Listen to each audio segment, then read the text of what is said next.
সুবহানাল্লাহি ওয়া বিহামদিহি কতবার দিলাম? তো আপনাদেরকে এমন একটা জিনিস দিলাম, এটা রাসূলুল্লাহ দিয়েছেন তাই আমি দিলাম। রসুল বলেছেন যে একজনের গুনাহ, যৌবনকালের গুনাহ যদি পাহাড়ের সমানও হয়, আল্লাহর কাছে পাহাড়ের কোনো ভ্যালু আছে?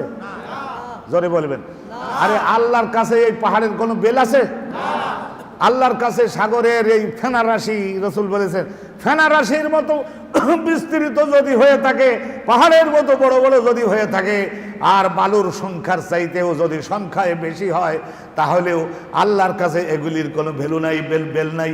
আল্লাহ রাব্বুল আলামিন যখন দেখবেন ওই লোকটা অনুতপ্ত হয়েছে, কলব সংশোধন হয়েছে, ব্রেন সংশোধন হয়েছে, আমার পথে আসবার জন্য পাকা নিয়ত করেছে, আল্লাহ রাব্বুল আলামিন গফুর ও গফফার নামের শক্তি বলে আল্লাহ তার পিছনের জীবনের সব গুনাহগুলি ক্ষমা করে দিয়ে আল্লাহ জাতে পাকের নূর লাইট তার কলব ব্রেনের মধ্যে দিয়ে দিবে। কিন্তু আমি জিজ্ঞাসা করি, করতে রাজি হবেন? ইনশাআল্লাহ কি টেকসই হবে? আল্লাহুল হাইয়ুল কাইয়্যুম ওয়া আতুবু ইলাইহি, এই পর্যন্ত। আস্তাগফিরুল্লাহাল্লাযী লা ইলাহা ইল্লা হুয়াল হাইয়ুল কাইয়্যুম ওয়া আতুবু ইলাইহি, আস্তাগফিরুল্লাহাল্লাযী লা ইলাহা ইল্লা হুয়াল হাইয়ুল কাইয়্যুম ওয়া আতুবু ইলাইহি।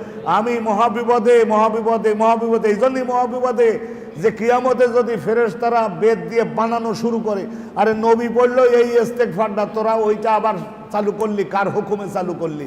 এইটা রসুল যেখানে, সাহাবা যেখানে এইটা পড়লো, তো সেই জায়গায় তোরা অন্যটাতে গেলি কেন? তখন বলবেন যে পাবলিক মুখস্থ করাতে পারি না, সেই জন্য ওলিরা সহজ করে দিয়েছে, তারা এইটা পড়ছে, আমরাও তাই পড়ছি। আর ধরলে ওই সমস্ত ওদের আটকাও। 100 বার হলো ইস্তেগফার, তারপরে সুবহানাল্লাহি ওয়া বিহামদিহি, হি পর্যন্ত আর বাড়াবেন না। সুবহানাল্লাহি ওয়া বিহামদিহি, মুখ খোলে না, সুবহানাল্লাহি ওয়া বিহামদিহি, সুবহানাল্লাহি ওয়া বিহামদিহি কতবার? দৈনিক কতবার? 100 বার। এটা পড়েন। 40 দিনের কথা বলে দিলাম। 40 দিন যেতে না যেতেই আপনার কলবের মধ্যে পাপের বিরুদ্ধে মহা ঘৃণা হবে, ব্রেনের মধ্যে গুনার কাজের বিরুদ্ধে মহা ঘৃণা হবে, আর তখন দেল এবং ব্রেন চেঞ্জ হয়ে যাবে।